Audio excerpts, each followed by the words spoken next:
All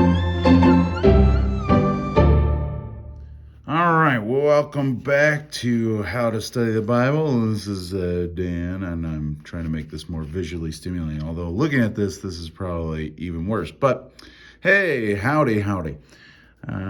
We're continuing in our study of Colossians, going to verse 9 today. And here's your little key code. You can pause the video for that if you want to look at it. Here, I'll get my hand out of the way at least. All right. Just so you guys know too, I don't know if I've said this before, I can't remember, but this is really doing it in the raw. I'm really walking this with you, just so that you can see there's a thought process. You're gonna make mistakes. You're gonna have to rethink things. Maybe go, oh, I wish I would have colored that a different way, marked this a different way. Even when we get the cross references, you'll see that there's just a continual growth in it. So, anyways, as we go along, just understand that the hopefully, I don't want to make mistakes, but when I make mistakes, when I do goofs and things like that, that'll encourage you to know that you also, this is a thought process. This is not adding meaning to Scripture. It's trying to think it through for yourself and trying to understand what the Scriptures actually say. So the colors, though they have meaning for us, the keys and things like that for reference, it shouldn't add meaning or anything. It's just thinking it through. So anyways, Colossians chapter 1, verse 9, and really this would go all the way to verse 13, this thought, in reading it quickly over. And so it says, and so from the day we heard, we have not ceased to pray for you, asking that you may be filled with the knowledge of his will and all spiritual wisdom and understanding, so as to walk in a manner worthy of the Lord, fully pleasing to him, bearing fruit in every good work, and increasing in the knowledge of God. May you be strengthened with all power according to his glorious might, for all endurance and patience with joy, giving thanks to the Father who has qualified you to share in the inheritance of the saints in light. He has delivered us from the domain of darkness and transferred us to the kingdom of his beloved Son, in whom we have redemption, the forgiveness of sins. So we're going to have to split this up for the 5-minute segments, because I'm already halfway there and we haven't even started. So we'll go with verse 9. This may be a little longer because of that intro, sorry.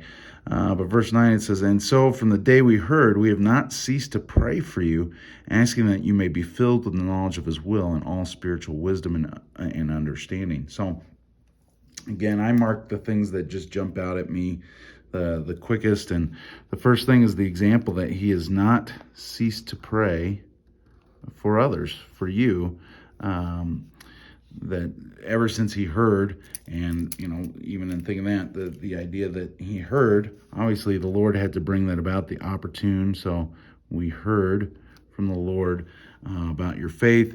You would find that back in verse 4, where he says, since we've heard of your faith. And so from the day we heard, we have not stopped or ceased to pray for you, asking that you may be filled with the knowledge of his will in all spiritual wisdom and understanding. So they're asking, or Paul's asking, that the Colossians be filled with all this knowledge. So he's asking the Lord that we would be filled with the knowledge of his will in all spiritual wisdom and knowledge. To me, that idea of spiritual wisdom and knowledge is really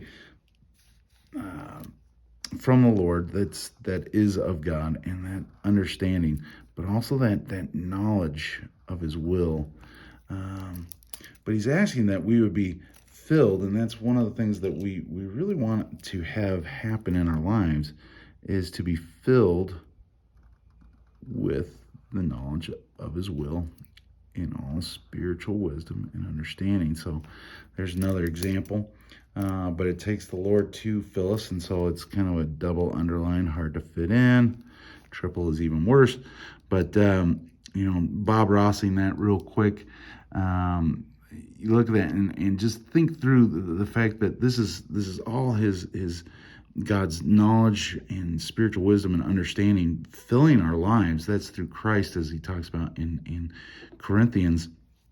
But when I look at this, and we'll probably get into it more as we go through these verses, but you just see that God has to be at work in this kind of stuff. That you know, it's the example to follow, but it's God's work. So there you go. That's a quick one. I'll probably underline it in the verses to come, but because of the connection, I'll probably underline that next time.